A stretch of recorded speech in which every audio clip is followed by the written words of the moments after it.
Dukung like, komen, subscribe channel Mimin Kakak dan jangan lupa diklik tombol notifikasinya agar tetap update semua cerita Mimin. Terima kasih banyak untuk kakak yang sudah subscribe channel Mimin. Selamat mendengarkan dan terima kasih. Pada akhir Perang Dunia Pertama di kota Nanman, mereka tidak langsung kembali ke lembah yang terbakar, tetapi tinggal di kota untuk sementara. Lagi pula, di satu sisi, mengingat banyak tetua sekte terluka, dan orang-orang dari kedua sekte baru saja pergi, mereka mungkin kembali menyerang kapan saja, jadi selalu baik untuk tinggal selama beberapa hari. Setelah dokter kecil dan bayi Hua menetap, di bawah kepemimpinan Shao Tian Lao Zu dan dikelilingi oleh sekelompok orang kuat di lembah Shaoyan, pesta itu datang ke aula di kota. Mereka duduk dan segera seorang pelayan membawakan teh untuk mereka. Kemudian, Shao Tian Lao Zu tersenyum dan menatap Xiao Yan, berkata, "Hehe, anak kecil, aku belum melihatmu selama 3 tahun. Apakah kultivasi mencapai Raja 8 bintang? Aku benar-benar terkejut." Begitu kata-kata itu diucapkan, tindakan beberapa tetua minum teh di aula untuk sesaat tertunda. Beberapa orang bahkan tidak bisa menahan kejutan di hati mereka dan menyemprotkan semua teh yang telah diimpor, dengan ekspresi ngeri di wajah mereka. Kemudian, semua mata di lapangan tertuju pada Xiao Yan. Meskipun keduanya kuat, napas Xiao Yan selalu mempertahankan sikap kabur. Ini mungkin karena dia baru saja menerobos hubungan, tetapi setidaknya tidak ada yang bisa melihat kultivasi Xiao Yan yang sebenarnya kecuali ayah yang terbakar dan beberapa tetua senior. Pada saat ini, menurut ayah yang terbakar, kengerian di hati semua orang telah mencapai tingkat yang tak terkatakan. Mereka ingat dengan jelas bahwa Xiao Yan 3 tahun lalu menerobos tahap tengah untuk kembali ke sumbernya hanya setelah memasuki lembah yang terbakar. Kecepatan aslinya telah mengejutkan banyak tetua. Namun, sekarang, 3 tahun kemudian, ketika mereka melihatnya lagi, budidaya Xiao Yan telah meninggalkan banyak orang kuat yang hadir di belakang, bahkan jika mereka mengambil kecemerlangan sumsum susu inti bumi, sekarang hanya raja dari sumber bintang 7. Dalam 3 tahun, ia melangkah ke raja sumber bintang 7. Kecepatan kultivasi seperti itu membuat Xuan Hua pamer untuk sementara waktu di depan banyak teman lama, tetapi dia tidak melihat apa yang disebut iblis sampai hari ini. Namun, dalam 3 tahun, kultivasi dipromosikan dari tengah kembali ke wilayah sumber ke Raja Sumber Bintang 8. Jika telah dipromosikan pada kecepatan ini, bukankah itu beberapa dekade kemudian? Banyak orang dengan cepat memotong ide buruk mereka dengan memikirkan di sini. Jika demikian, Xiao Yan di depan mereka benar-benar terlalu mengerikan. Bocah ini, apa yang dia alami dalam 3 tahun terakhir? Melihat tampilan menakutkan dari orang-orang di tempat kejadian, Xiao Yan tidak bisa tidak membuat wajah tuanya memerah, dan buru-buru melengkungkan tangannya ke arah leluhur tua yang terbakar. Hanya kebetulan. Namun, kalimat ini dimuntahkan, yang membuat banyak orang kuat yang hadir diam-diam meludahkan darah tua di lubuk hati mereka. Dengan cara ini, dikatakan sebagai kebetulan. Jika mereka serius, mereka harus dipromosikan ke Yuan Huang. Memikirkan hal ini, beberapa tetua lembah Shaoyan tidak bisa membantu tetapi memotong Xiao Yan dengan keras, tetapi leluhur Shao Tian tersenyum tipis. Yang lain tidak tahu, tetapi dia tahu bahwa Xiao Yan harus membayar harga yang mahal untuk mendapatkan promosi besar dalam 3 tahun terakhir, dan alasannya adalah api yang berbeda. Meskipun sebagian besar orang yang hadir melihat kekuatan mengerikan Xiao Yan, mereka lupa bahwa Xiao Yan berjuang dengan hidupnya sendiri untuk kembali ke kekuatannya saat ini. Dia bilang dia beruntung. Sebenarnya, ada beberapa kebenaran. Lagi pula, tidak ada yang bisa sepenuhnya memahami api aneh itu dan menelannya. Untungnya, Xiao Yan melakukannya. Setelah kasus Xiao Yan berakhir, orang-orang yang hadir berbicara tentang perang baru-baru ini di tempat lain. Pada saat yang sama, mereka juga belajar tentang perang antara lembah yang terbakar dan 2 sekte dari dialog mereka. Ketika mereka tahu bahwa 2 gerbang utama telah memperluas perang ke timur jauh di selatan, Xiao Yan tidak bisa menahan cemberut. Dia ingat bahwa Luo Jin memberitahunya bahwa ujung selatan adalah timur, ini adalah wilayah Pavilion Yunyin. Secara relatif, daerah itu adalah tanah murni dan kemakmuran nyata dari seluruh ujung selatan. Namun, tidak terduga bahwa orang-orang dari kedua sekte begitu berani menyebarkan perang di sana. Setelah berbicara tentang laporan itu, yang lain mundur satu demi satu. Di aula, hanya ada Xiao Yan dan ayah yang terbakar. Xiao Yan, Aku ingin berterima kasih padamu karena telah bertarung hari ini. Melihat kembali perang di luar kota Nanman hari ini, leluhur yang membakar langit masih berdebar-debar. Jika Xiao Yan tidak terburu-buru kembali pada saat kritis dan melukai banyak lawan kuat Raja Sumber, aku khawatir dia akan terluka parah hari ini. Untungnya, tidak ada yang terjadi. Tetua dan nenek moyang saya sudah tua, dan saya akan melakukannya sendiri. Selain itu, saya juga seorang tetua kehormatan lembah yang terbakar. Saya juga anggota lembah yang terbakar. Anda tidak harus sopan, tua. Mendengar pidato itu, Bapak Pembakar Langit itu tertawa. Bahkan jika dia kembali ke pikirannya, dia bertanya dengan ragu. Mengapa, Xiao Xuan, orang itu tidak pergi bersamamu? Bagaimana kamu kembali sendirian?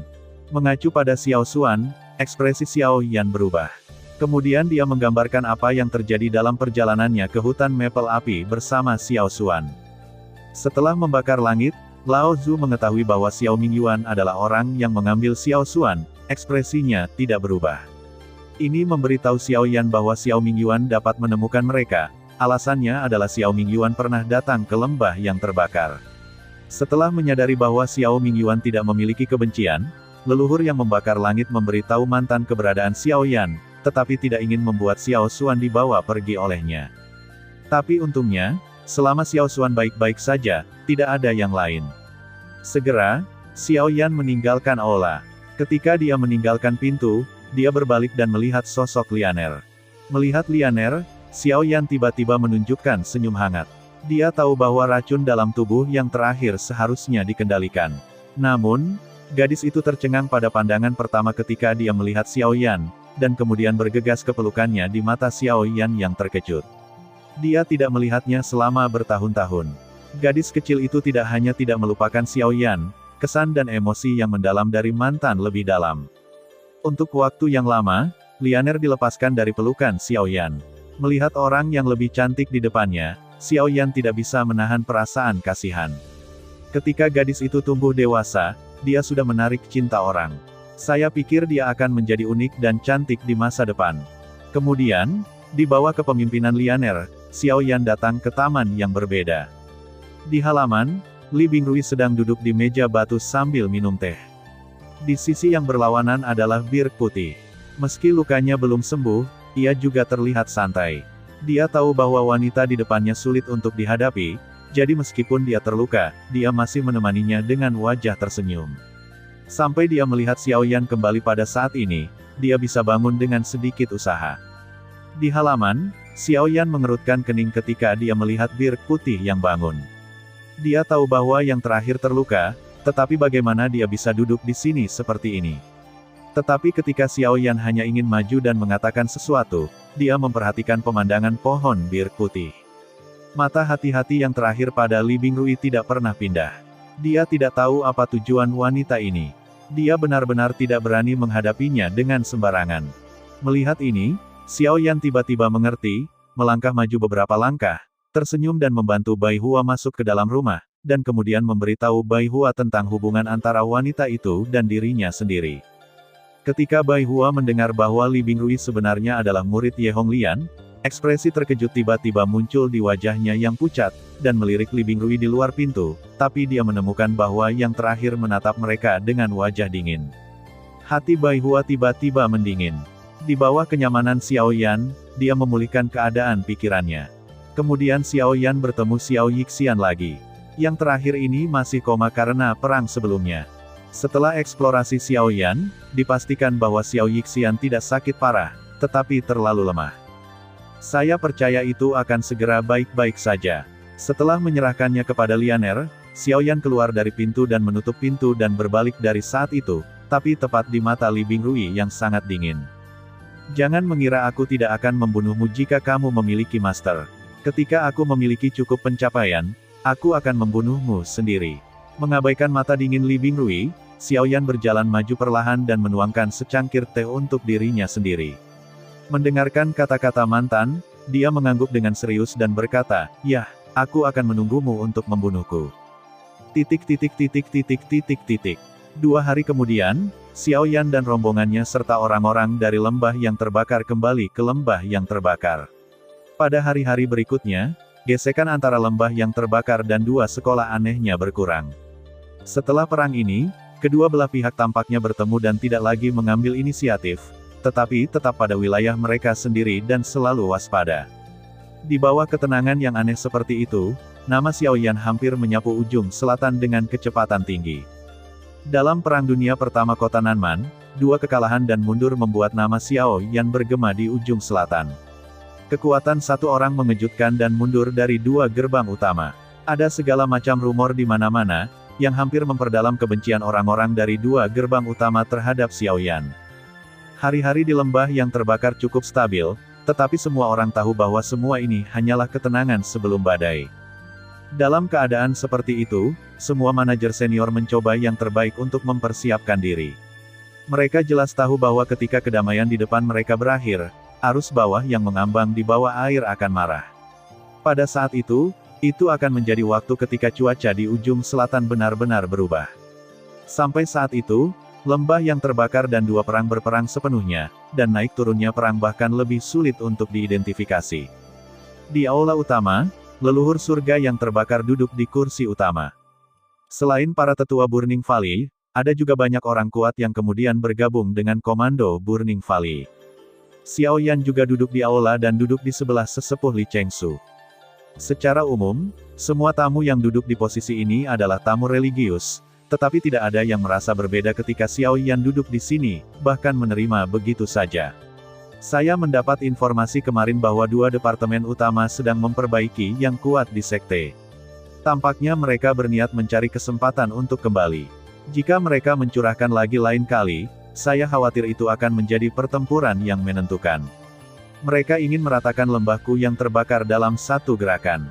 Penatua mengerutkan kening. Setelah menjelaskan semua informasi yang dia dapatkan, dia mengulangi konten yang paling penting lagi. Ketika dia mengatakan ini, wajah tua Li Chengsu bermartabat. Jika dua kasus berikutnya benar-benar dicurahkan, saya khawatir bahkan lembah yang terbakar tidak akan tertandingi. Biarkan mereka datang. Sekarang aku memiliki penatua Xiao Yan di lembah yang terbakar. Tidak peduli berapa banyak mereka datang, mereka akan membunuhnya. Ya, selama penatua Xiao Yan ada di sana, raja sumber manapun hanyalah beberapa perabot. Tidak cukup untuk takut. Begitu suara Li Chengsu jatuh, beberapa ejekan keluar dari aula. Setelah pertempuran terakhir kota Nanman, reputasi Xiao Yan telah menyebar di lembah yang terbakar. Di bawah Kaisar Sumber, dia tak terkalahkan, dan banyak orang menganggapnya sebagai chip untuk memenangkan perang berikutnya. Tampaknya selama Xiao Yan ada di sana, yang disebut Raja Sumber tidak akan lagi mengancam. Kepercayaan diri adalah hal yang baik, tetapi semuanya lebih baik daripada terlalu banyak. Sebelum perang yang sebenarnya, tidak ada yang boleh santai dengan mudah. Di kursi pertama, leluhur yang membakar langit mengucapkan sepatah kata pun, dan kemudian mulai mengerahkan persiapan pra-perang berikutnya dalam membakar lembah. Ketika yang lain meninggalkan aula, dia menghela nafas dalam-dalam, mengerutkan kening dan menatap Xiao Yan dan Li Chengsu di bawah, menggelengkan kepalanya dan perlahan berkata. Orang tua lainnya tidak terlalu khawatir, tetapi kuncinya terletak di aula hantu. Begitu kata, aula hantu keluar, suasana di aula tiba-tiba menjadi tegang. Xiao Yan dan Li Chengsu juga mengerutkan kening, dan wajah mereka menunjukkan warna yang bermartabat. Agar tidak menimbulkan kepanikan, leluhur yang membakar langit tidak banyak bicara, tetapi saat ini, menghadapi Xiao Yan dan yang lainnya, tidak ada yang bisa kami sembunyikan. Tak perlu dikatakan tentang kekuatan aula hantu, sebagai kekuatan besar dan aneh yang menakutkan di daratan, tidak ada yang akan takut dengannya, tetapi sekarang masalah sebenarnya yang harus dihadapi Xiao Yan dan yang lainnya adalah sekelompok orang itu. Mereka telah lama mengetahui tentang kontak antara Sekte Tiangui dan Kuil Hantu. Meskipun Kuil Hantu tidak terlihat dalam dua perang dalam 3 tahun terakhir, sekarang perang semakin dekat. Setelah Kuil Hantu berpartisipasi dalam pertempuran yang menentukan antara lembah yang terbakar dan dua sekte, sulit untuk mengatakannya. Dengan rincian lembah yang terbakar hari ini, bahkan jika Anda mengejar semuanya, Anda tidak akan pernah bisa menjadi musuh dari 3 kekuatan. Sejauh menyangkut kekuatan tempur, lembah yang terbakar hari ini tidak bisa lagi mengalahkan yang lebih kuat dari Raja Sumber. Mengapa Xiao Yan tidak meminta Pavilion Yunyin untuk bertarung? Bukankah pemimpin pavilion itu adalah temanmu? Jika Saya tidak bisa menahannya. Saya menyebutkannya kepadanya sebelumnya. Dia juga menjelaskan bahwa Paviliun Yunyin tidak dapat berpartisipasi dalam perselisihan apapun antara pasukan negara, jadi yang ini tidak akan berhasil. Li Chengsu awalnya ingin menaruh harapannya di Cloud Hidden Pavilion, tapi begitu Xiao Yan mengatakan ini, dia harus melepaskan pikirannya di lubuk hatinya. Tapi kemudian, ketika leluhur yang membakar langit dan yang lebih tua Li Chengsu tidak berdaya dan bingung, Xiao Yan tiba-tiba mencerahkan matanya. Meskipun metode Li Chengsu tidak berhasil, ini juga mengingatkannya. Meskipun Paviliun Yunyin tidak dapat berpartisipasi dalam perselisihan negara, tapi mungkin aku punya cara. Begitu kata-kata ini keluar, mata keduanya di aula langsung tertuju pada Xiao Yan.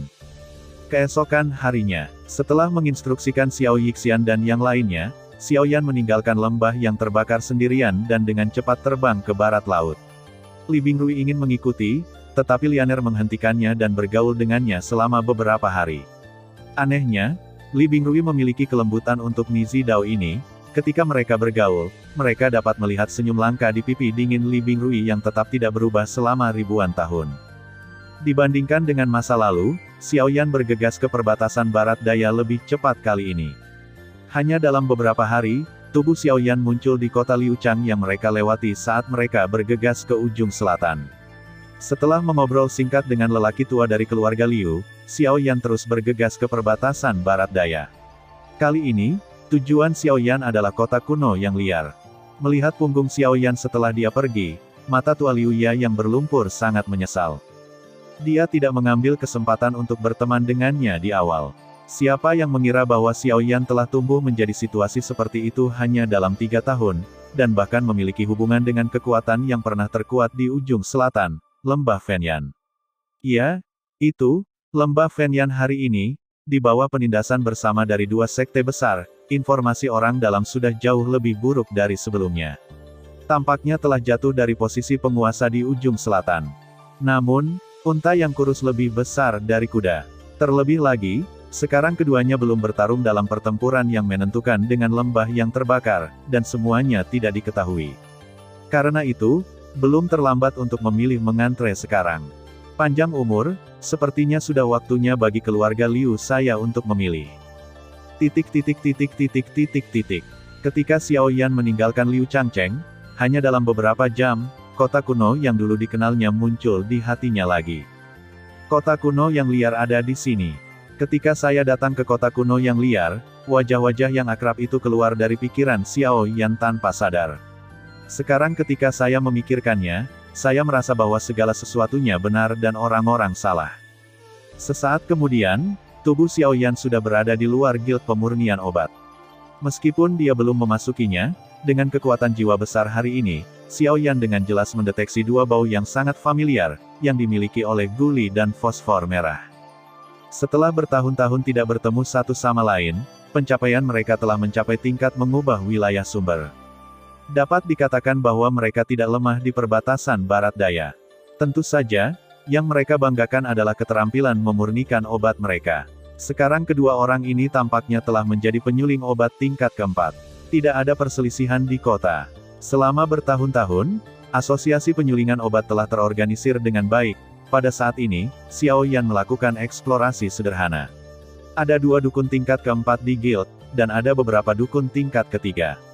Dapat dikatakan bahwa serikat herbalis hari ini lebih makmur daripada di awal.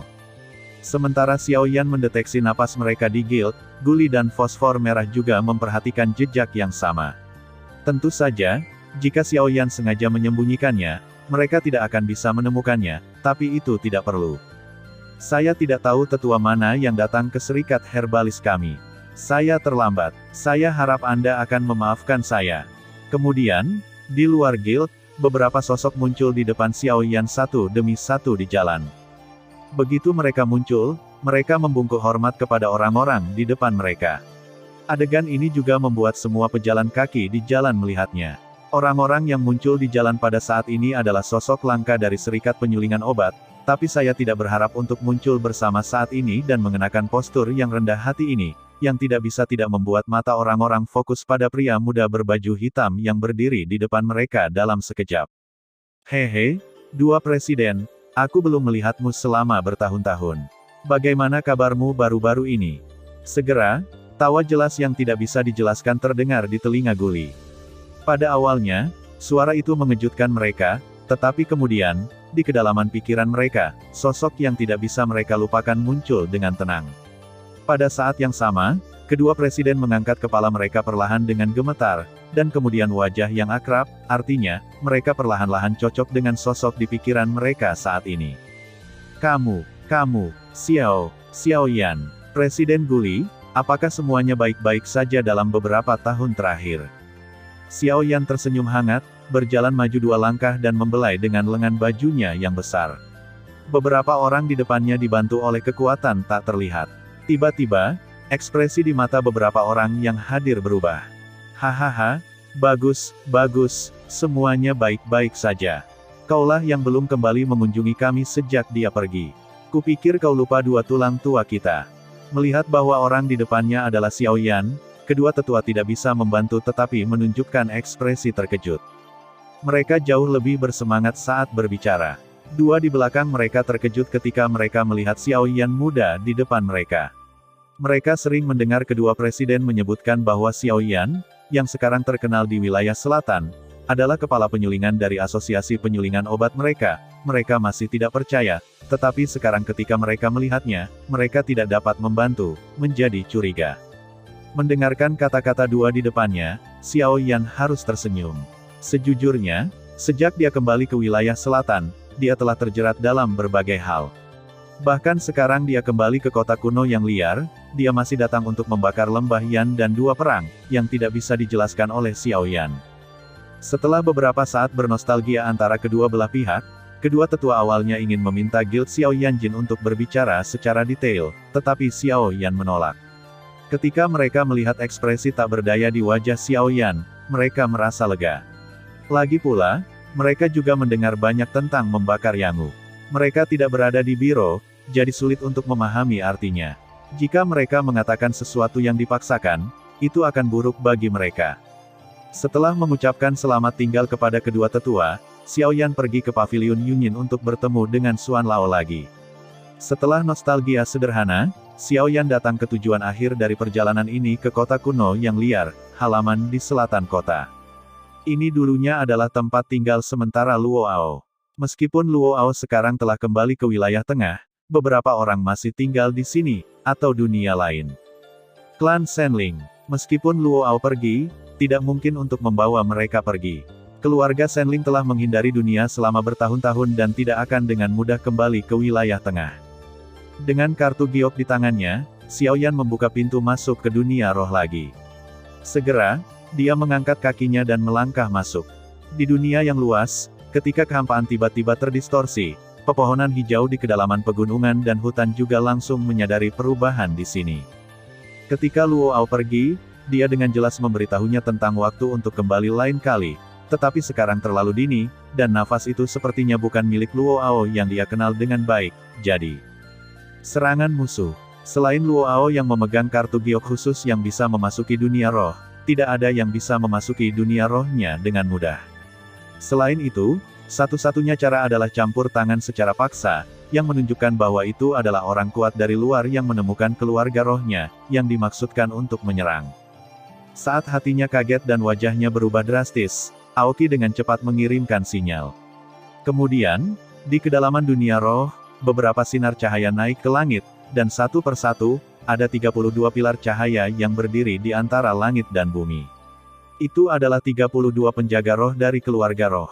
Namun, ketika Aoki dan 32 penjaga roh berdiri di pintu masuk di mana fluktuasi energi terjadi, sosok muda berpakaian hitam muncul perlahan dalam ekspresi ketat mereka. Sudah lama kita tidak bertemu, jadi tidak perlu ada pertempuran besar seperti itu. Melihat area besar mata marah di depannya, sosok Xiao Yan yang baru saja muncul tidak bisa membantu tetapi mengeras dalam sekejap, dan dia tidak bisa membantu tetapi menjadi sedikit ketakutan di lubuk hatinya.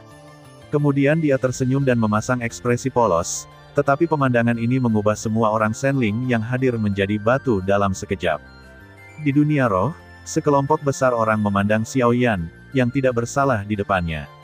Mereka semua tidak berdaya, bahkan wajah tua Aoki tidak bisa tidak menunjukkan warna yang memalukan. Dengan berjalannya waktu, dia lupa bahwa selain Luoao, Xiao Yan juga memiliki kartu giok yang bisa memasuki dunia rohnya. Setelah beberapa saat yang memalukan, Aoki berjalan maju dengan senyum ramah, melihat ke atas dan ke bawah pada Xiao Yan, mengangguk dan berkata, "Ya, haha, saya belum melihat Anda selama bertahun-tahun. Prestasi saya telah mencapai tingkat seperti itu.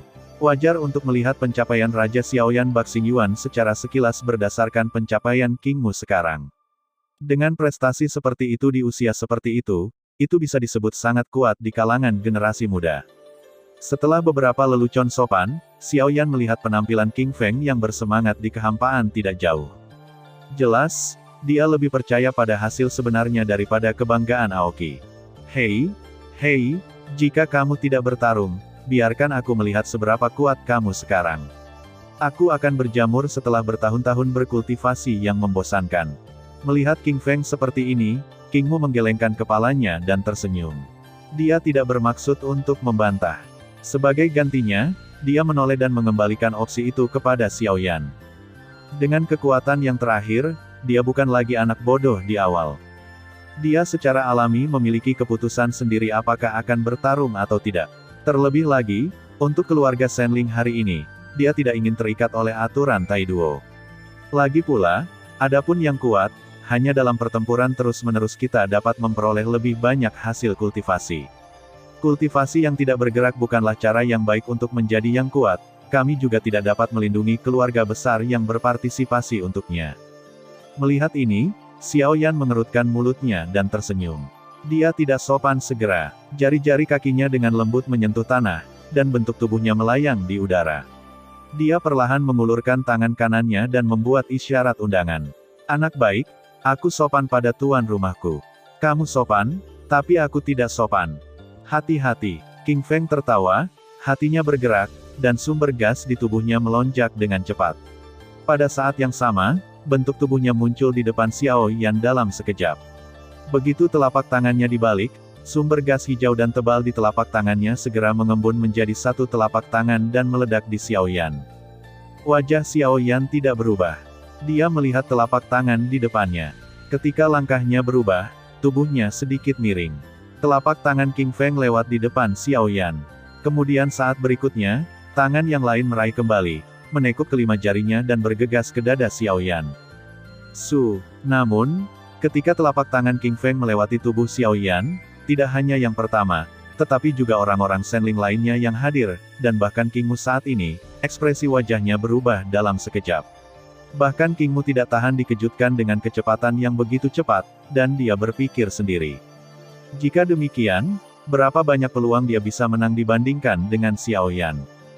Anak kecil ini, pertumbuhannya selama bertahun-tahun tidak sedikit. Melihat Xiao Yan yang dengan mudah lolos dari serangan berturut-turut King Feng di langit, Kingmu tidak bisa menahan diri untuk tidak berseru.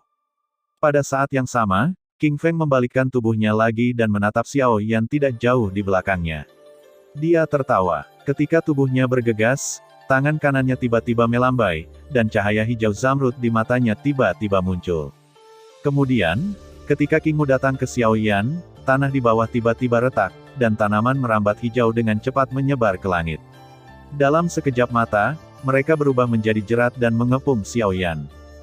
"Hei, ini cepat, tetapi kamu tidak bisa bersembunyi kali ini. Ayo lakukan." Dengan lambaian kedua tangan King Feng, tanaman merambat itu segera dikendalikan dan dengan cepat terjerat ke arah Xiao Yan seperti ular berbisa. Yang terakhir terus menghindari invasi tanaman merambat dengan bantuan bentuk tubuhnya. Pada saat yang sama, dia juga dengan bebas menanggapi serangan sengit King Feng. Tidak peduli bagaimana King Feng meledak, di bawah keputusan gajah emas Xiao Yan, semua serangan diabaikan. Tapi pada akhirnya, tanaman merambat itu benar-benar menjerat Xiao Yan. Kedua anggota badan dan kepala dibungkus oleh tanaman merambat lapis demi lapis, dan masing-masing tangan dan kaki ditarik dan diikat oleh tanaman merambat. Seluruh orang tampaknya dimasukkan ke dalam kata besar. Jika Anda adalah orang biasa, akan sulit untuk membebaskan diri di bawah kendali seperti itu. Yah, akui kekalahan. King Feng menyeringai. Begitu tubuhnya terikat dan dikendalikan oleh tanaman merambat ini, dia akan kehilangan kemampuannya untuk bergerak. Jika dia tidak bisa bergerak, bagaimana dia bisa bertarung dengannya? Oh, Sungguh, saudara King Feng, anggurmu tidak cocok untukku. Namun, saat King Feng menyeringai, Xiao Yan, yang dibungkus oleh tanaman merambat, tersenyum sedikit. Segera setelah itu, warna kekerasan tiba-tiba menyapu matanya yang gelap. Kedua telapak tangannya yang ditarik oleh tanaman merambat tiba-tiba menggenggamnya dengan kuat, dan tubuh yang terikat itu tiba-tiba terkejut pada saat itu, dan cahaya keemasan yang menyilaukan segera dilepaskan dari Xiao Yan, cahaya dengan cepat menembus lapisan tanaman merambat, dan retakan juga menyebar. Bang! Kemudian, tanaman merambat yang melilit Xiao Yan dikejutkan oleh keputusan Xiao Yan, tapi sebelum King Feng bisa bergerak lagi, tawa ringan Xiao Yan terdengar di telinganya. Saudara King Feng, sekarang, aku akan melakukannya. Sambil tertawa, tubuh Xiao Yan tiba-tiba muncul di depan King Feng. 5 jari tangan kanannya berputar dan mengepal. Kemudian dia memukulnya dengan tinju yang keras. Pada saat ledakan suara, tubuh King Feng segera mundur. Pada saat yang sama, dia mengendalikan lebih banyak tanaman merambat untuk memblokir di depannya untuk membentuk perisai bundar. Dia ingin memblokir tinju Xiao Yan. Bang! Xiao Yan menghancurkan perisai dengan kepalan tangan. Perisai meledak setelah hanya beberapa napas. Kemudian, dalam ledakan suara dari orang-orang di sekitarnya, dia memukul dada King Feng dengan kepalan tangan. Kekuatannya yang kuat meledak dalam sekejap. Tanpa diduga, dia langsung meledakkan tubuhnya dari jarak 100 kaki. Yah, siapa yang menang sekarang? Xiao Yan turun dan tersenyum. Wajahnya cerah dan tidak berawan. Dengan kekuatan yang dia miliki sekarang, di bawah Kaisar Yuan, dia yakin bahwa dia akan mampu bertarung dengan salah satu dari 4 orang suci berdasarkan 4 orang suci. Jika dia mencoba untuk mendapatkan Ki, saya khawatir tidak akan ada apa-apanya untuk mengalahkan kekuatan Kaisar Yuan biasa. Hei, kamu lebih baik dari yang aku kira, tapi ini belum berakhir. Ayo coba ini. Mendengar pidato itu, King Feng, yang sedikit melelahkan, tertawa, dan kemudian hatinya tergerak. Di bumi di bawah, tanaman merambat menembus bumi lagi, dengan cepat menyeberang dan memadat, dan dalam sekejap mata, mereka berubah menjadi batang anggur hijau tua yang solid di tangannya. Dimulai dengan tongkat rotan, King Feng bahkan menyuntikkan gas sumbernya sendiri ke dalamnya. Setelah beberapa putaran, tubuhnya melompat. Pada saat yang sama, tongkat rotan di tangannya juga terangkat di atas kepalanya.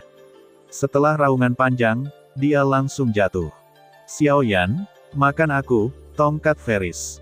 Ketika tongkat rotan jatuh, lampu hijau zamrud di atasnya menjadi lebih dan lebih intens. Seluruh tongkat rotan juga melambung tertiup angin. Tekanan angin yang kuat membuat lubang yang dalam muncul di tanah di bawah. Ketika sampai di kepala Xiao Yan, itu sepertinya menjadi tongkat panjang besar dengan panjang puluhan kaki dan lebar puluhan kaki. Terlepas dari otoritas atau kekuatannya, itu mencapai situasi yang sangat mengerikan. Pukulan seperti itu, saya khawatir Kaisar Yuan biasa melihat, dan tidak berani meremehkannya dengan mudah. Apakah orang ini melepaskan kartunya secara langsung? Tongkat Feris adalah kartu anak itu. Jika tongkat ini jatuh, Xiao Yan takut. Melihat ini, Kingmu tidak bisa menahan cemberut, tetapi dia khawatir. Pada saat yang sama, dia diam-diam memarahi King Feng karena kecerobohannya dan kecerobohannya di hadapan teman-temannya. Segera, ketika Kingmu berlari dengan sumber gas di tubuhnya, dia melihat sekilas wajah panas Xiao Yan saat ini. Ada nyala api ungu yang berkedip di matanya dan sumber gas di tubuhnya, juga berbalik saat ini. Bocah itu, belum melakukan yang terbaik. Melihat adegan ini, Aoki terkejut, dan kecepatan rotasi sumber Ki di tubuhnya melambat. Sepertinya kekhawatirannya berlebihan. Gajah raksasa, dengan raungan yang mengejutkan, tubuh emas Xiao Yan tiba-tiba muncul. Pada saat yang sama, dengan lambaian tangan besarnya yang tiba-tiba, nyala api ungu yang mengamuk segera mengembun menjadi penguasa yang sama besar dan megahnya di antara kedua telapak tangannya. Ketika dia melihat ke atas, dia melihat tongkat mengejutkan di atas kepalanya. Namun, Xiao Yan tidak takut, tetapi menyeringai dan segera mengikuti. Telapak kaki menginjak tanah dengan berat, dan ketika bumi runtuh di bawah kaki mereka, penguasa api besar di tangan mereka tiba-tiba melambai. Yang mengejutkan, penguasa dan tenda yang luar biasa di mata semua orang di sekitar mereka yang terkejut, dan bertabrakan dengan tongkat Feris. Bang! Pada saat suara tabrakan antara keduanya, seluruh dunia bergetar tak terkendali. Gelombang energi tak terlihat menyapu tempat di mana keduanya bertabrakan. Semua orang yang hadir juga gemetar di hati mereka, dan wajah mereka bahkan lebih terkejut.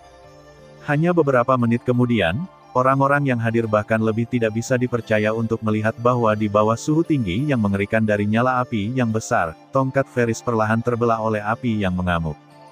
Dengan kedua tangan Xiaoyan melambaikan api besar di tangannya, tongkat Ferris dengan cepat terbungkus dalam api. Ketika King Feng melepaskan, nyala api melonjak dengan cepat, dan tongkat Ferris runtuh inci demi inci. Setelah itu berubah menjadi hujan api dan terbakar. Di dunia roh, pada akhir Perang Dunia I, semua orang terkejut. Sulit membayangkan bahwa meskipun King Feng telah melakukan segala upaya dan bahkan menggunakan kartunya, dia masih bukan lawan Xiaoyan. Kekuatan tempurnya terlalu mengerikan. Dalam hal ini, Xiaoyan menyalahkan api yang berbeda. Bagaimanapun, atribut mereka bertentangan satu sama lain. Tongkat rotan King Feng hanya tertahan oleh api Xiaoyan yang berbeda, tetapi mereka yang hadir bukanlah orang bodoh. Meskipun apa yang dikatakan Xiaoyan memang agak masuk akal, bagaimanapun juga itu hanya satu aspek. Jika mereka tidak mengandalkan kekuatan mereka sendiri yang kuat, bahkan jika api yang berbeda membantu mereka, tidak mungkin mematahkan tongkat pencakar langit King Feng dengan mudah. Namun, ini tidak lagi penting. Kini kemenangan dan kekalahan keduanya telah terbagi.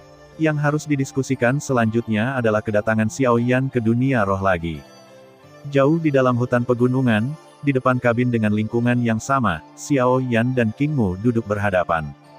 Ada teh hijau di atas meja di depannya. King Feng sedang duduk malas di batu biru terdekat dengan mata yang membosankan. Dia akan menggoda semut di tanah dari waktu ke waktu, dan mulutnya mengeluarkan tawa konyol yang indah. Hehe, anak kecil, aku belum melihatmu selama bertahun-tahun. Aku sudah tumbuh dewasa. Aku pikir King Feng sudah menjadi pejuang yang kuat ketika kamu setengah kaisar. Sekarang, kultivasimu jauh lebih baik daripada dia. Aku senang untukmu. King Mu perlahan mengambil teh di atas meja, menyesapnya dan tersenyum. Terima kasih atas perhatian Anda. Mendengar pidato itu, Xiaoyan dengan cepat melengkungkan tangannya ke King Mu. Yang terakhir tampak ceroboh. Dia dengan lembut mengangkat tangannya dan memberi isyarat pada Xiaoyan untuk tidak sopan. Setelah meletakkan cangkir teh, dia berbicara lagi dan berkata, "Aku tahu kamu pasti sangat menderita di luar.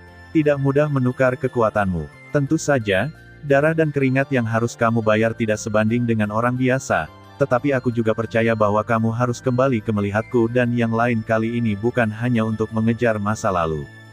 Aoki yang masih memuji Xiaoyan beberapa saat yang lalu, tiba-tiba berbalik. Ada pandangan bijak di mata tuanya. Dia menatap Xiaoyan sambil tersenyum. Sejak Xiaoyan memasuki dunia roh, meskipun dia tidak terlihat berbeda, selalu ada sedikit keraguan di matanya. Saya pikir dia sedang menunggu waktu yang tepat, jadi sekarang, Aoki berinisiatif mengirim kesempatan ini ke Xiaoyan. Mendengar pidato itu, Xiaoyan tidak bisa menahan tawa. Kata-kata Aoki membebaskannya dari keraguannya. Meskipun Xiaoyan telah memikirkan banyak cara dan kesempatan untuk berbicara dalam perjalanannya ke dunia roh, begitu dia memasuki dunia roh, jelas bahwa kata-kata di bibirnya tidak dapat dimuntahkan. Baru saja, dia masih mempertimbangkan bagaimana berbicara, tetapi Aoki mengambil inisiatif untuk memberikan kesempatan ini. Dalam hal ini, dia secara alami tidak perlu ragu. Penatua, saya benar-benar memiliki satu hal untuk ditanyakan ketika saya datang mengunjungi keluarga roh kali ini. Dia menggigit giginya. Di mata baik Aoki, Xiaoyan mulai berbicara. Begitu dia mengatakan ini, Aoki mengangkat alisnya. Pada saat yang sama, King Feng, yang menjaga dirinya sendiri dan bermain di dekatnya, segera mengalihkan pikirannya dan menatap Xiaoyan dengan wajah positif. Kemudian, Xiaoyan melanjutkan. Aku ingin meminjam seseorang dari keluarga Shenling. Peminjam. Mendengar pidato tersebut, Aoki terkejut. Dengan kultivasi Xiaoyan, mengapa dia harus meminjam seseorang dari keluarga Shenlingnya? Kemudian Xiaoyan memberitahu King Mu tentang situasi umum di wilayah selatan dan pertempuran menentukan yang akan datang antara lembah yang terbakar dan dua pertempuran. Yang terakhir mendengar itu, dia mengangguk dengan jelas, menjilat bibirnya, dan menyipitkan matanya.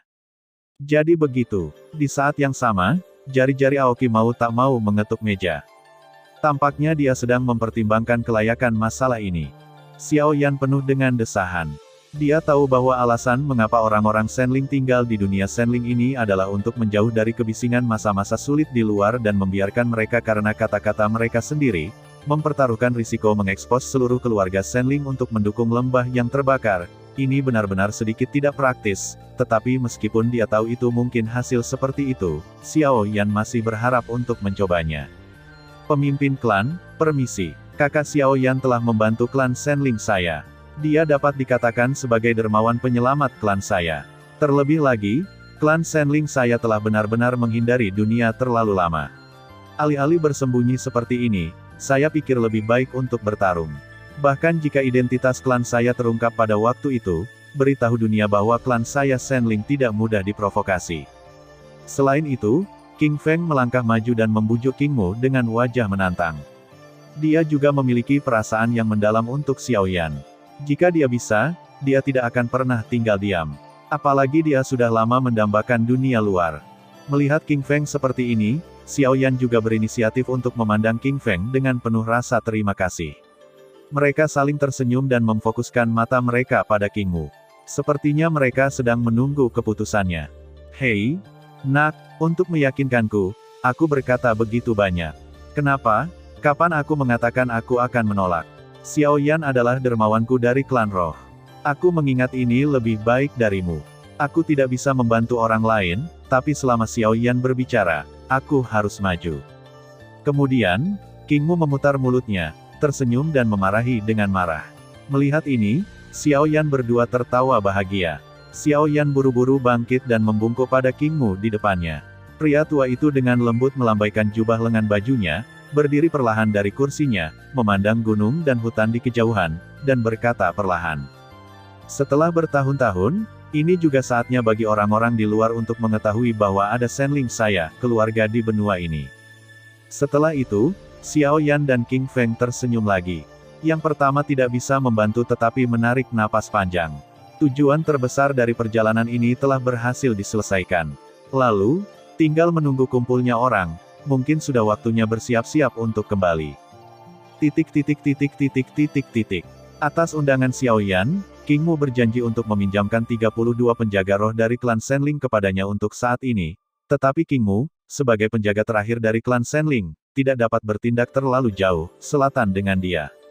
Bagaimanapun, klan Sandling masih membutuhkan seseorang untuk menjaganya sepanjang waktu.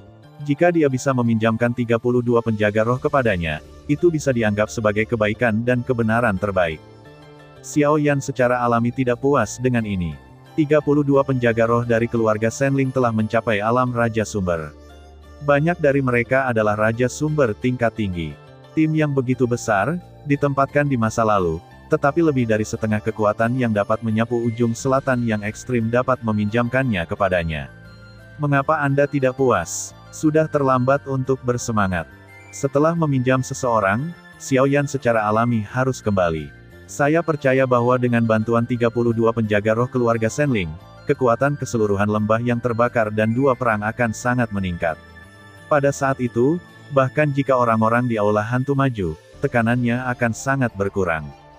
Kali ini, klan Sandling sangat membantu Xiao Yan. Ketika dia datang sendirian, dia menjadi tentara ketika dia pergi. Adegan ini juga mengejutkan banyak orang di kota. Namun, ketika Xiao Yan dan yang lainnya siap untuk meninggalkan kota kuno yang liar, gelombang energi yang agak familiar dari kejauhan menarik perhatian Xiao Yan. Itu, sadar akan fluktuasi energi, Xiao Yan tercengang. Setelah beberapa keraguan, otaknya sepertinya mengingat sesuatu. Begitu matanya berbalik, senyum muncul di sudut mulutnya. Ada apa? Apa ada yang salah? Kemudian, ketika King Feng melihat wajah Xiao Yan menunjukkan ekspresi seperti itu, dia tidak bisa menahan diri untuk bertanya dengan curiga. Bersama dengan orang-orang di belakangnya, dia juga penuh rasa ingin tahu. Hehe, mungkin kita harus menunda kepulangan kita. Xiao Yan tersenyum dan kemudian memimpin untuk terbang ke arah luar kota kuno yang liar. Dalam waktu singkat, tim ini tiba di sebuah gunung yang megah. Melihat Gunung Weiyan yang menjulang tinggi di depan kami, semua orang yang hadir tidak dapat menahan diri untuk tidak mengangkat alis mereka dan menunjukkan keterkejutan di mata mereka. Ada awan guntur bercokol di gunung, semburan guntur terdengar terus-menerus, dan ada guntur di sekitar gunung. Itu seperti naga guntur yang bercokol di atasnya. Di dinding gunung, ada 3 karakter besar dengan otoritas cahaya yang terukir di segel naga dan ular. Gunung Abu-Abu. Dan puncak gunung ini adalah pintu masuk ke ladang ranjau kosong di kota kuno yang liar. Pada awalnya, Xiao Yan juga menggunakan kolam guntur kosong dari Gunung Gelei untuk menerobos kultivasinya, tetapi dia tidak berharap untuk datang ke sini lagi hari ini, dan tebing itu berisi 3 kata besar untuk melawan otoritas kaisar. Sekarang, di mata Xiao Yan, itu juga biasa. Yang disebut pertempuran kaisar yang kuat telah lama menjadi sesuatu dari masa lalu bertahun-tahun yang lalu. Siapa yang pernah berpikir bahwa Xiao Yan, yang sulit untuk melawan bahkan setengah dari kekuatan kaisar pada tahun-tahun itu, sekarang, tampaknya telah menjadi orang yang begitu kuat. Apa yang disebut hal-hal itu benar dan orang-orang salah, yang tidak berlebihan di sini. Menatap gunung di depannya, Xiao Yan tersenyum cerah. Dalam pikirannya, dia mau tidak mau mengingat masa lalu, terutama Guyu. Jika dia tidak berada di bawah perlindungannya, Xiao Yan takut akan sulit untuk bertahan hidup. Untuk waktu yang lama, ketika Xiao Yan mengambil kembali pikirannya, matanya kembali fokus pada awan guntur di atas kepalanya. Saya tidak tahu berapa banyak kultivasinya dapat ditingkatkan jika dia memasuki kolam guntur yang kosong lagi. Melihat gambar di Gunung Leishan ini, jelas bahwa kolam guntur yang kosong belum dibuka. Jika itu telah diubah di masa lalu, bahkan jika kolam guntur dibuka dan tidak ada pasta kolam guntur yang kosong, Xiao Yan tidak akan pernah memasukinya. Tentu saja, itu sudah menjadi masa lalu. Dengan budidaya Xiao Yan saat ini dan bantuan dari Void Avenue, secara alami tidak ada masalah untuk memasuki kolam guntur yang kosong ini. Setelah permohonan sederhana, orang-orang dari keluarga Shenling tidak berniat memasuki kolam guntur yang kosong. Namun, mereka baru saja mundur dari kultivasi jangka panjang dan keluar dari dunia Shenling hari ini. Bagaimana mereka bisa rela kembali ke kultivasi berulang tanpa melakukan apapun? Oleh karena itu, Xiao Yan adalah satu-satunya yang akhirnya memasuki kolam guntur. Dalam hal ini, yang terakhir menyatakan pemahaman, tetapi tidak ada yang bisa dikatakan. Kultivasi tanpa akhir benar-benar akan membuat orang ingin membagi mentalitas mereka. Jangankan mereka, bahkan jika mereka adalah Xiao Yan, saya khawatir mereka tidak tahan. Bayangkan Xiao Yan merasa sangat lelah selama 3 tahun berkultivasi, belum lagi kultivasi keras mereka selama lebih dari 10 tahun atau bahkan puluhan tahun. Kali ini, Xiao Yan langsung naik ke puncak Gunung Gri dan melihat awan guntur besar di atas kepalanya. Warna panas berangsur-angsur keluar dari matanya. Hatinya bergerak, dan avenue yang kosong segera mengembun menjadi tenda di ruang di depannya. Di bawah kendali Xiao Yan, napas khusus juga menyebar darinya. Dengan distorsi lambat dari kekosongan avenue di tenda, pusaran air yang aneh juga muncul. Melihat ini, Xiao Yan tersenyum puas dan hanya ingin melangkah ke dalamnya.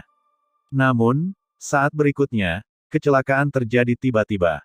Menusuk. Dengan suara guntur meledak, guntur hitam tiba-tiba bergegas keluar dari tenda yang gelap dan bergegas menuju Xiao Yan seperti ular berbisa. Kekuatan guntur di atasnya mencapai tingkat yang sangat mengerikan. Perubahan mendadak di lapangan membuat banyak orang di bawah mengubah wajah mereka, tetapi Xiao Yan tenang. Ketika guntur menghantam, dia tidak hanya tidak melawan, tetapi membalikkan telapak tangannya, yang tiba-tiba memuntahkan api yang mengamuk dan berubah menjadi pusaran api besar, menelan kekuatan guntur ke dalam tubuhnya. Lalu dia perlahan mengangkat kakinya, melangkah ke dalamnya. Memasuki ladang ranjau kosong lagi, Xiao Yan agak akrab dengan jalan. Meskipun dia belum melihatnya selama bertahun-tahun, kesan aslinya masih ada di benaknya. Dengan budidaya hari ini, Xiao Yan datang ke inti dari ladang ranjau kosong dalam waktu singkat. Ada begitu banyak guntur di sini. Begitu tubuh Xiao Yan berhenti, ada guntur yang tak terhitung jumlahnya di sekelilingnya. Mereka dengan cepat mengembun bersama dan bergegas ke semburan guntur, seolah-olah mereka bersumpah kedaulatan. Melihat adegan ini, dia tidak bisa menahan diri untuk tidak mengerutkan kening.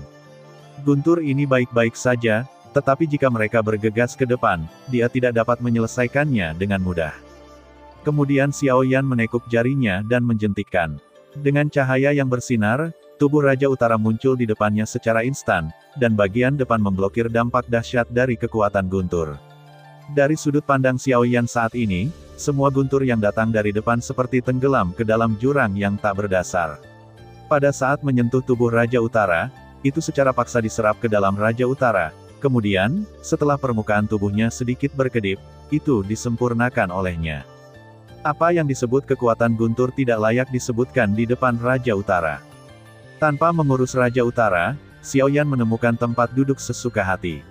Setelah napas di tubuhnya berangsur-angsur stabil, dia beralih ke keterampilan formula pembakaran dan mulai menyerap semua kekuatan guntur di kolam guntur. Dengan pengoperasian skill Jue yang terbakar, kekuatan guntur yang menyentuh tubuhnya langsung tersedot ke dalam tubuhnya. Setelah pemurnian api yang berbeda dan pengoperasian rute keterampilan, itu berubah menjadi energi murni dan bergabung ke dalam topan. Pada saat yang sama, pusaran energi besar perlahan terbentuk di udara di atas kepala Xiaoyan, dan hisapan yang ganas menyebar darinya.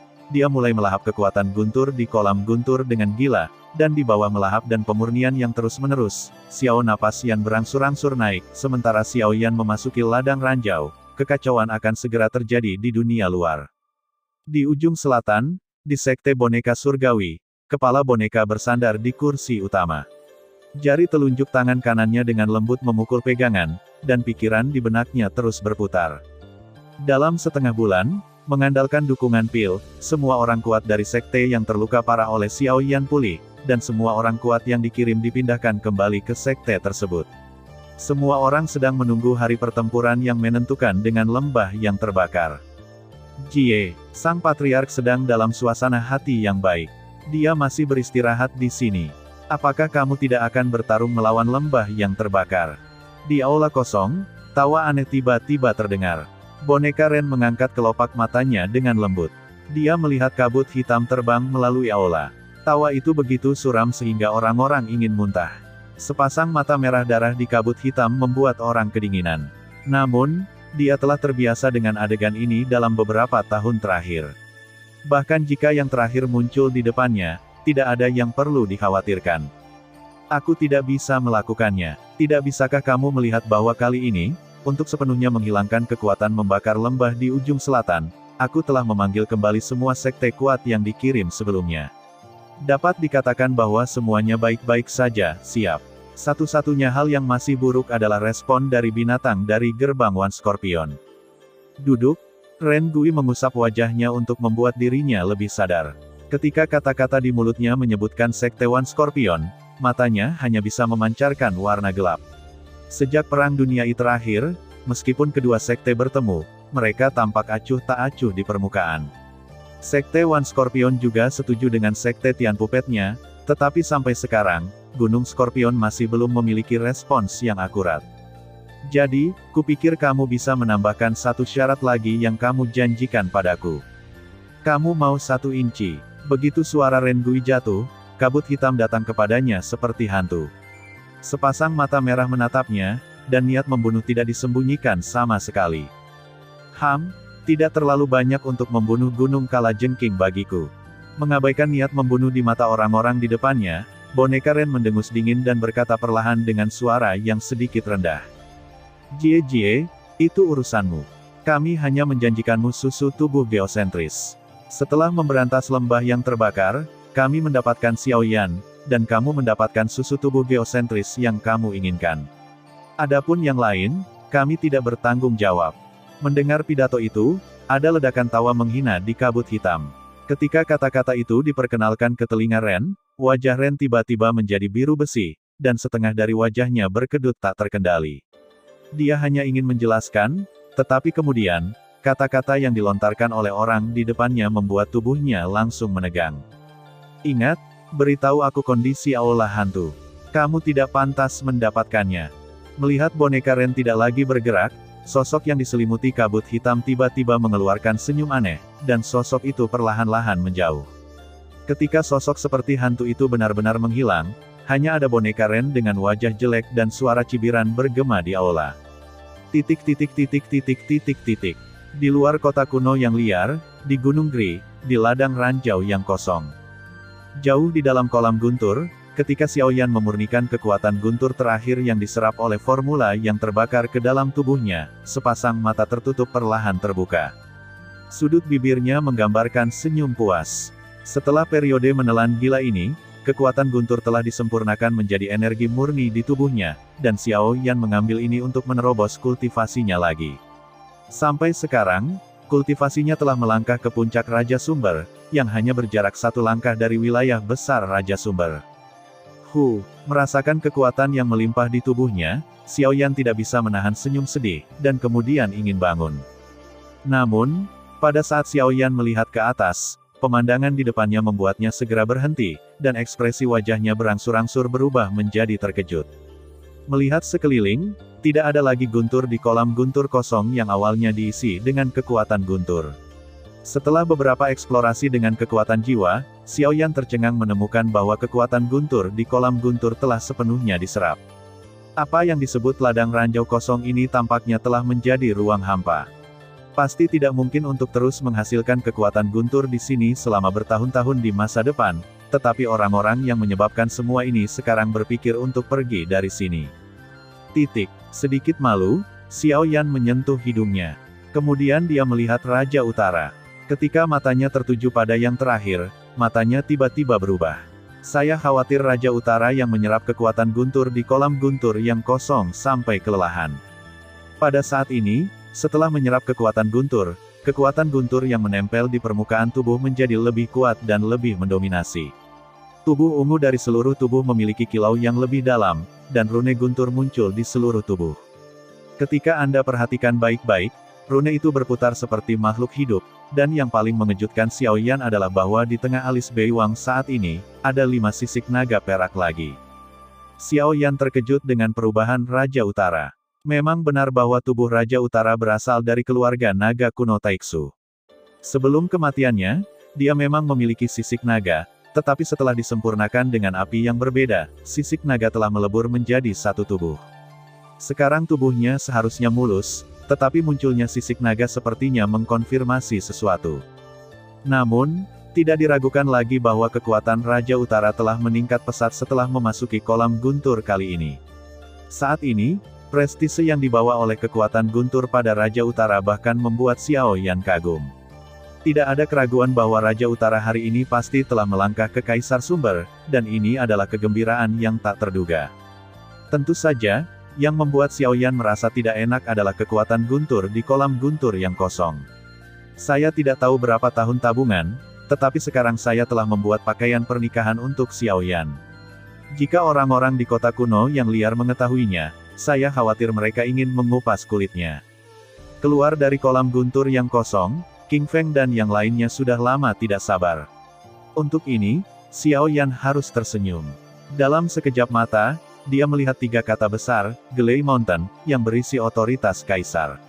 Pikirannya langsung tergerak. Karena dia menyebabkan guntur di kolam guntur kosong habis, dia harus mengambil beberapa kompensasi. Gunakan ini sebagai kompensasi sementara. Dengan sedikit senyum, Xiao Yan segera meninggalkan kehendaknya sendiri di Gunung Gri dengan bantuan kekuatan jiwanya yang besar dan kekuatan puncak Yuan Wang, yang pasti cukup untuk dipahami banyak orang. Dibandingkan dengan kekuatan guntur, meskipun kehendak ini tidak begitu langsung dan efektif, begitu dia merasakannya, dia bisa mendapatkannya, tapi jauh lebih banyak daripada di ladang ranjau yang kosong. Tapi kemudian, ketika Xiao Yan baru saja menyelesaikan semua ini, dia tiba-tiba mengetahui dari King Feng bahwa sudah lebih dari setengah bulan sejak dia memasuki kolam guntur yang kosong. Jika kekuatan guntur tidak diserap di kolam guntur yang kosong, saya khawatir dia akan terus masuk saat ini. Ketika Xiao Yan memikirkan perang antara lembah yang terbakar dan 2 sekte, hatinya menjadi lebih tegang dan wajahnya berubah. Dia dengan cepat meminum dengan suara rendah, dan membawa kerumunan ke selatan yang ekstrim dengan kecepatan kilat.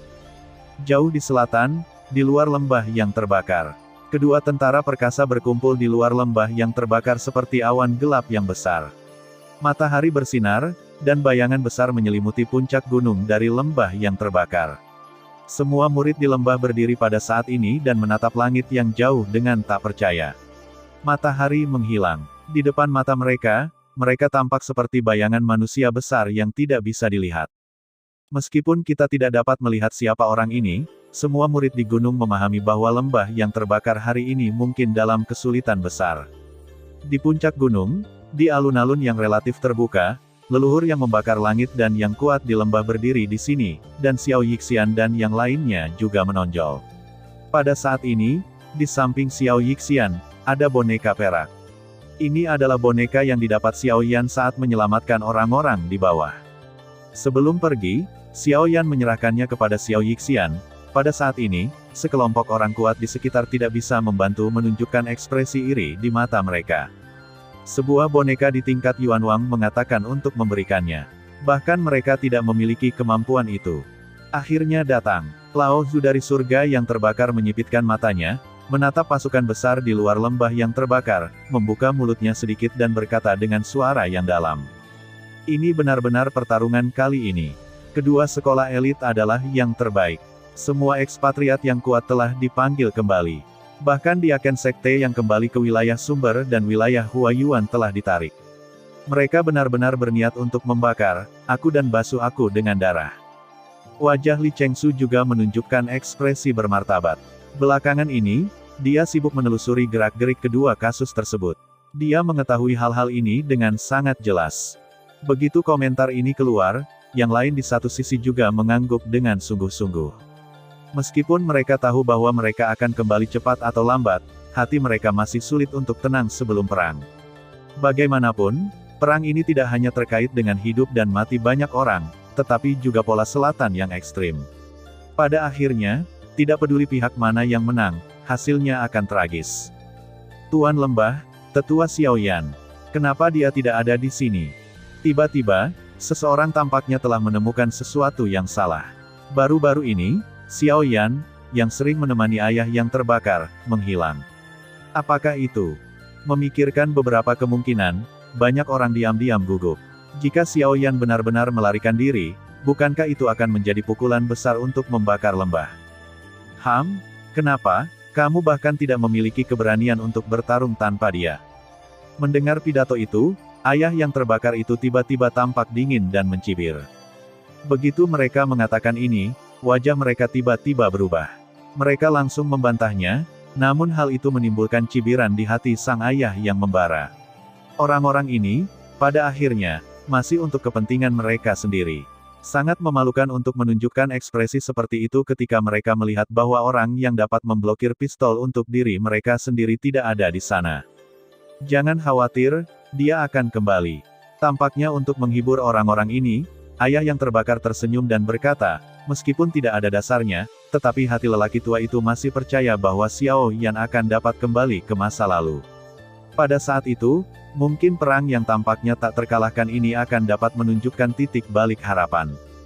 Haha, surga yang terbakar, kamu sudah terlalu lama duduk di supremasi lembah yang terbakar. Sekarang, saatnya untuk mengganti tuanmu. Pada saat ini, di luar lembah yang terbakar, suara familiar Ren Gui datang lagi. Tawanya agak memberontak dan sombong. Meskipun perang antara kedua belah pihak belum dimulai, dia tampaknya telah melihat hasil malapetaka dari lembah yang terbakar. Ren Gui, kamu terlalu dini untuk bahagia. Kamu tidak tahu siapa yang akan menang. Berjalan perlahan, leluhur yang membakar langit berkata dengan lemah, lalu mengangkat tangannya, mengaitkan jari-jarinya, dan bertekad untuk berubah. Hampir pada saat yang sama, cahaya putih dengan cepat berlama-lama di seluruh gunung yang membakar lembah, dan kemudian berubah menjadi topeng energi putih susu, menutupi seluruh lembah yang terbakar. Ini adalah barisan pelindung dan barisan astrolabe dari lembah yang terbakar. Inilah yang didapat lembah yang terbakar dari ayah Luo Jin dengan susu tubuh yang berpusat pada bumi. Meskipun hanya turunan dari astrolabe Tai, arai astrolabe ini juga merupakan arai urutan ketujuh yang sebenarnya. Dengan topeng energi yang diringkas oleh susunan ini, kekuatannya secara alami berbeda. Itu tidak hanya dapat digunakan sebagai perlindungan, tetapi juga dapat memantulkan beberapa serangan lawan, bahkan dengan informasi orang dalam dari dua gerbang utama ini, pasti akan sulit untuk menembus susunan astrolabe ini. Ini adalah barisan perlindungan klan dari lembah yang terbakar. Sadar akan nafas yang kuat pada topeng energi di depannya, boneka Ren tidak bisa menahan cemberut. Dengan penglihatannya, dia secara alami dapat melihat fitur luar biasa dari arai ini, tetapi pada titik ini, mereka tidak punya pilihan selain menghancurkan arai dengan paksa. Kemudian, atas perintah dua patriark, yang kuat di kedua sisi segera melepaskan sumber kuat ki di tubuh mereka, dan segera bergerak, berubah menjadi Streamer dan bergegas langsung ke barisan di depan mereka. Boom! Boom! Raungan gemetar bumi juga terdengar tiba-tiba pada saat ini. Keterampilan bertarung yang kuat terus membombardir penutup energi, membawa lingkaran riak energi. Pada saat yang sama, banyak energi juga pulih. Untuk sesaat, dua penyerang kuat dihancurkan. Bahkan di bawah pengeboman sembarangan seperti itu, beberapa orang terluka parah. Pada saat yang sama, topeng energi, yang stabil seperti gunung, mulai sedikit bergetar. Saya tidak tahu berapa lama ledakan energi di luar lembah yang terbakar berlangsung sampai saat tertentu, Ren Gui dan Gunung Kalajengking, para pemimpin kedua sekte, bertarung bersama. Di bawah serangan gabungan keduanya, susunan astrolabe akhirnya dihancurkan secara paksa. Namun, meskipun demikian, dari gunung saat ini, bayangan padat yang semula berdiri di langit berkurang banyak saat ini, orang kuat yang tak terhitung jumlahnya di wilayah Guiyuan jatuh dalam badai. Terlebih lagi, bahkan beberapa orang kuat di tingkat Yuan Wang terluka parah. Bahkan boneka paling terkenal di sekte Tiangui juga terluka.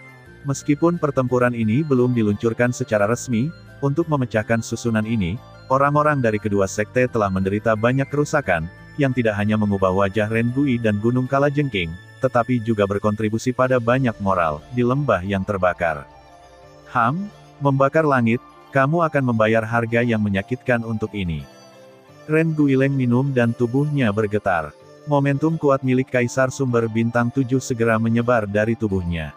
Dengan tangan besar, Wayang King Kong segera muncul di dekatnya. Di satu sisi, Gunung Kalajengking juga melepaskan energi besar di tubuhnya, dan matanya berbinar pada leluhur yang terbakar di gunung yang berlawanan. Haha, Ren Gui, Gunung Kalajengking, aku telah menunggu hari ini untuk waktu yang lama. Aku tahu bahwa akan ada perang antara kita bertiga cepat atau lambat. Biarkan aku melihat seberapa kuat kamu hari ini. Pada saat yang sama, tubuh tua muncul di kehampaan di seberang Ren dan boneka dalam sekejap mata.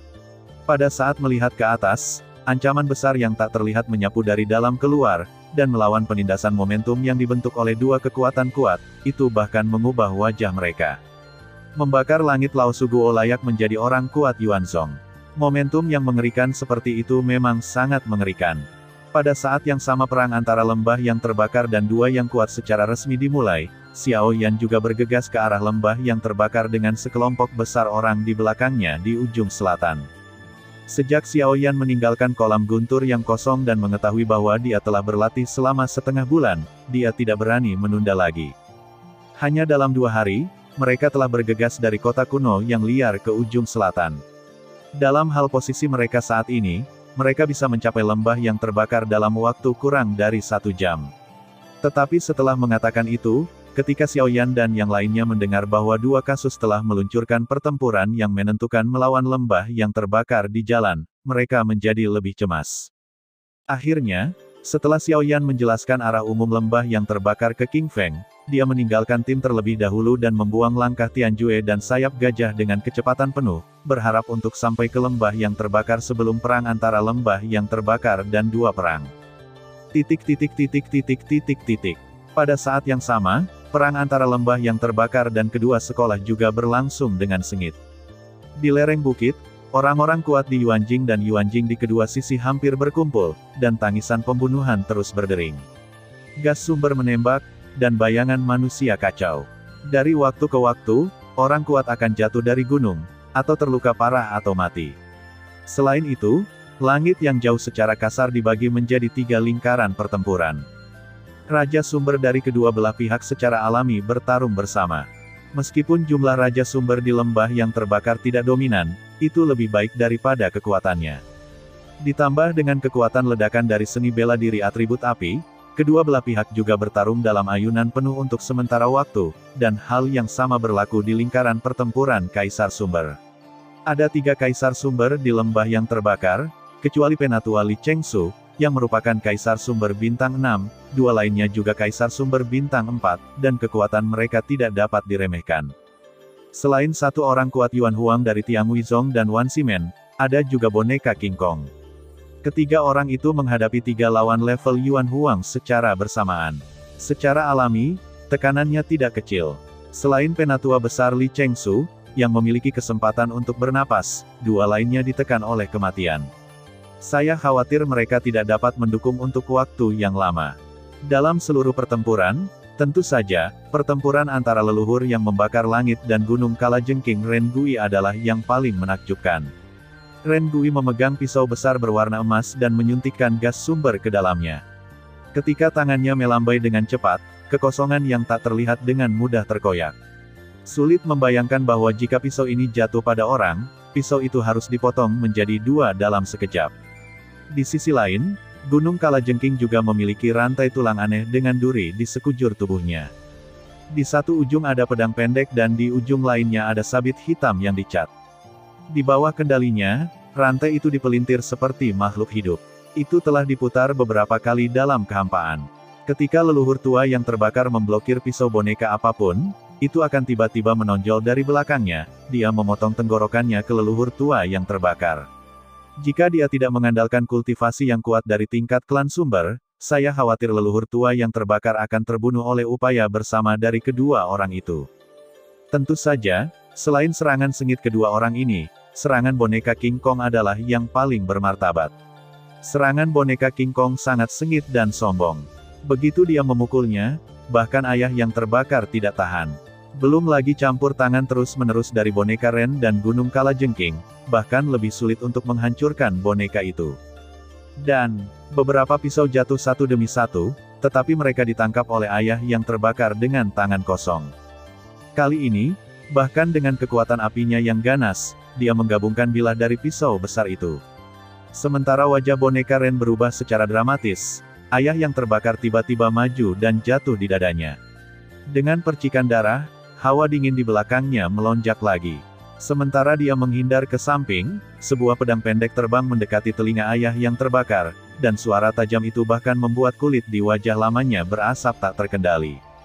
Kemudian, wayang King Kong datang lagi, dan ayah yang terbakar itu segera mundur. Ketika Gunung Kalajengking datang, dia berbalik dan memukul wayang King Kong ke arah yang terakhir. Ayah yang terbakar juga mengambil kesempatan ini untuk menghentikan tubuhnya dan menatap ketiga orang itu dengan sedikit kesulitan. Rengui, kamu masih terlalu lemah. Jika kamu bertarung sendirian, kamu takut kamu bahkan tidak bisa keluar dari 10 gerakanku.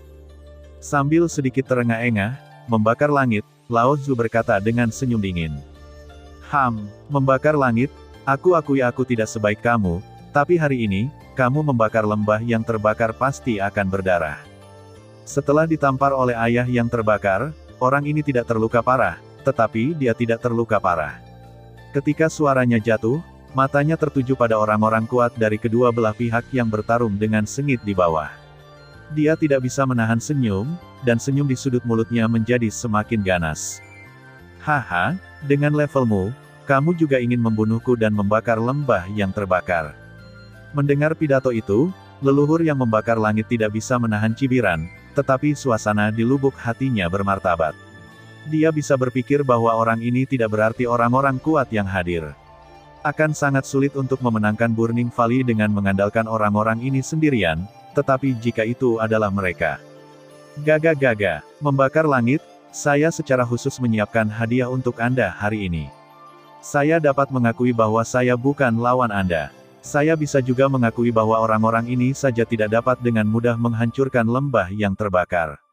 Namun, jika saya mengambil satu Yuan Zong lagi, atau beberapa Yuan Huang, Tuan Burung Hantu, tolong. Boneka Ren perlahan menyeka darah dari sudut mulutnya, tapi senyumnya ganas. Tepat ketika kata-katanya jatuh, di belakang lingkaran pertempuran kedua belah pihak, di luar lembah yang terbakar, kabut hitam besar tiba-tiba melonjak. Kemudian, beberapa sosok manusia yang diselimuti kabut hitam muncul. Aula hantu. Pada saat yang sama ketika orang-orang ini muncul, wajah ayah yang terbakar juga menjadi sangat suram. Hal-hal yang bukan manusia atau hantu ini pada akhirnya tetap muncul. Xiao Yan, jika kamu tidak kembali lagi, kamu akan benar-benar dalam masalah. Pada saat yang sama, ketika dia merasa bermartabat tentang hal ini, leluhur tua dari surga yang terbakar mau tidak mau mengatakan secara rahasia bahwa dia menaruh semua harapannya pada Xiao Yan. Jika dia tidak kembali, dia akan membakar orang-orang ini di lembah yang terbakar, tetapi dia tidak bisa bersaing dengan mereka sama sekali. Membakar langit. Di mana Xiao Yan? Dalam kabut hitam, sepasang mata merah pertama menyapu, tetapi mereka tidak menemukan sosok Xiao Yan, yang tidak bisa tidak mengejutkannya. Menurut berita, Xiao Yan memang berada di lembah yang terbakar, tetapi situasi saat ini tampaknya bertentangan dengan rencana mereka. Hehe, kenapa kamu sangat merindukanku? Pada saat ini, antara langit dan bumi, tawa jernih yang familiar tiba-tiba terdengar. Hampir dalam sekejap, sosok yang dikenalnya dengan jubah hitam muncul di kehampaan, dengan senyum di mulutnya dan menatap orang-orang di aula hantu di seberangnya. Melihat pemuda berbaju hitam yang tiba-tiba muncul di hadapan orang-orang, semua wajah tercengang. Kemudian, ketika orang-orang di kedua sisi kembali, dua ekspresi berbeda muncul di semua wajah yang hadir.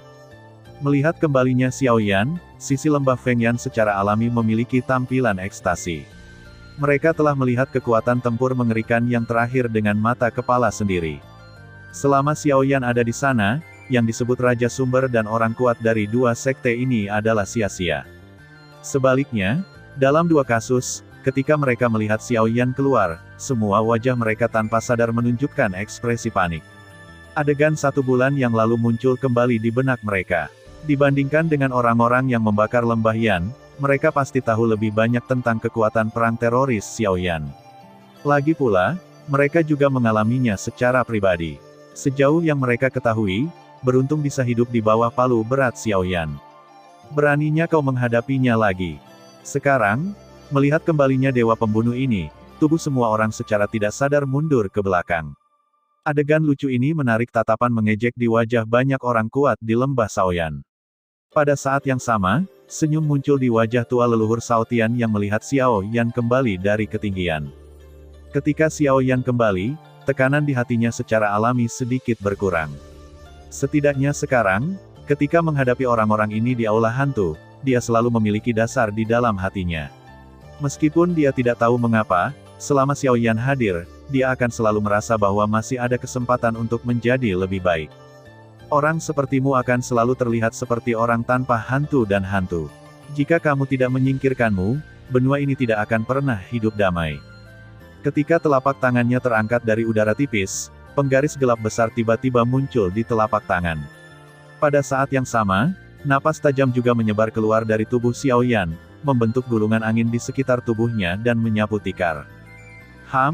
Bocah bergigi tajam dan bermulut tajam, jika bukan karena serangan mendadakmu terakhir kali, lembah yang terbakar akan hancur, tapi kali ini, tidak akan ada begitu banyak kecelakaan. Melihat ini, boneka itu mencibir dan memandang orang-orang di sisi aula hantu. Kali ini, selama mereka ada di sana, Xiao Yan secara alami tidak perlu mengkhawatirkannya. Bahkan dia tidak perlu khawatir tentang membakar langit. Adapun orang-orang kuat dalam membakar lembah, selama dia melakukannya, akan sulit untuk melestarikannya. Namun, begitu suara boneka Ren jatuh, pria kuat di aula hantu tiba-tiba mengeluarkan suara kejutan, dan mata merah pada Xiao Yan berkedip sedikit dan berkata dengan terkejut. Raja Sumber 9 Bintang, bukankah kamu mengatakan kamu adalah Raja Sumber Bintang 8? Mengapa hanya sebulan? Oh, Anda sangat jelas tentang saya. Saya adalah Raja Sumber Bintang 8 sebulan yang lalu, tapi itu sebulan yang lalu. Sekarang, saya Raja Sumber. Pada saat suara itu jatuh, momentum dan tekanan yang kuat juga menyapu keluar dari tubuh Xiao Yan. Momentum yang kuat membuat banyak orang yang hadir mengubah wajah mereka, dan bahkan boneka itu tidak bisa tidak membuka mata mereka.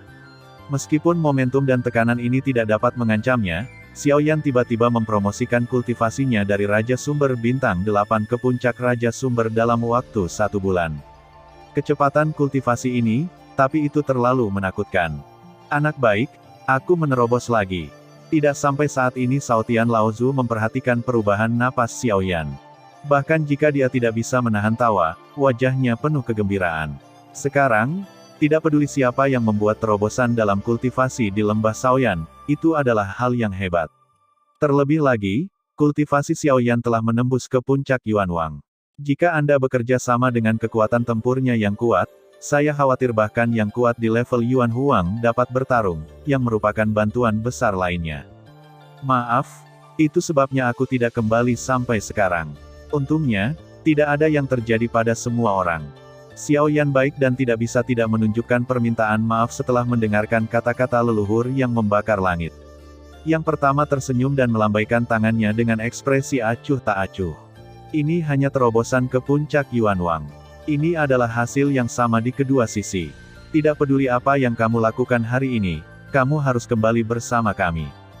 Pada saat suara itu jatuh, tubuh di bawah kabut hitam tiba-tiba bergetar, dan momentum yang mengerikan menyapu ke segala arah. Pada saat yang sama, kabut hitam menyebar, memperlihatkan sosok berikutnya yang mengenakan jubah hitam dan topeng. Hal yang paling menakjubkan adalah bahwa momentum kuat yang tersapu dari pria ini tampaknya melampaui pria kuat Kaisar Sumber. Orang ini adalah pria super kuat tingkat sekte sumber lain.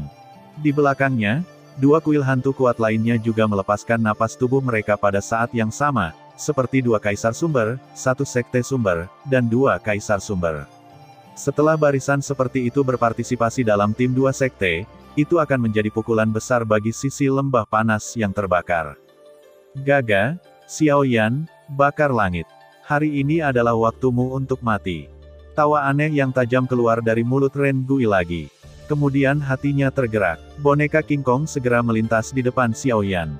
Di sisinya, Gunung Kalajengking memandang Ren Gui dengan senyum ganas di depannya, tetapi rasa dingin di hatinya menjadi semakin intens. Yu Guangjin di sudut matanya dengan hati-hati menyapu orang-orang di aula hantu, tetapi suasana hatinya di lubuk hatinya sedikit tegang. Dia belum mendengar apa-apa tentang aula hantu. Bahkan dia tidak menyangka boneka ini akan terlibat dengan orang-orang di aula hantu. Dia juga sangat takut dengan orang-orang ini yang bukan manusia, hantu atau hantu. Namun, boneka Ren menyembunyikannya dan tidak mengeluarkannya sampai hari ini. Saya khawatir niat ini bukan hanya untuk membakar lembah. Memikirkan hal ini, Gunung Kalajengking tidak dapat membantu melewati cahaya dingin yang sangat tidak jelas di kedalaman mata Ren Gui. Hehe, jika kamu ingin memakanku, aku khawatir kamu tidak memiliki nafsu makan yang besar. Melihat boneka King Kong mendekat, Xiao Yan tidak hanya tidak takut, tapi juga sedikit aneh. Ketika dia melihat tubuh King Kong ini, pikirannya tiba-tiba berubah. Meskipun boneka King Kong sangat kuat, ia juga dimurnikan dari daging manusia.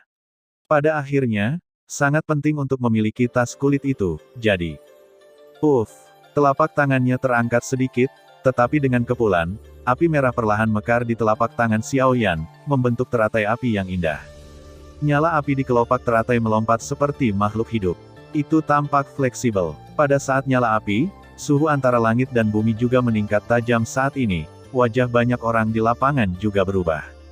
Ini, api yang berbeda. Meskipun saya pernah mendengar bahwa Xiao Yan memiliki api aneh yang tidak dapat dikendalikan oleh orang biasa, ketika boneka Ren melihatnya secara langsung, dia masih sedikit terkejut.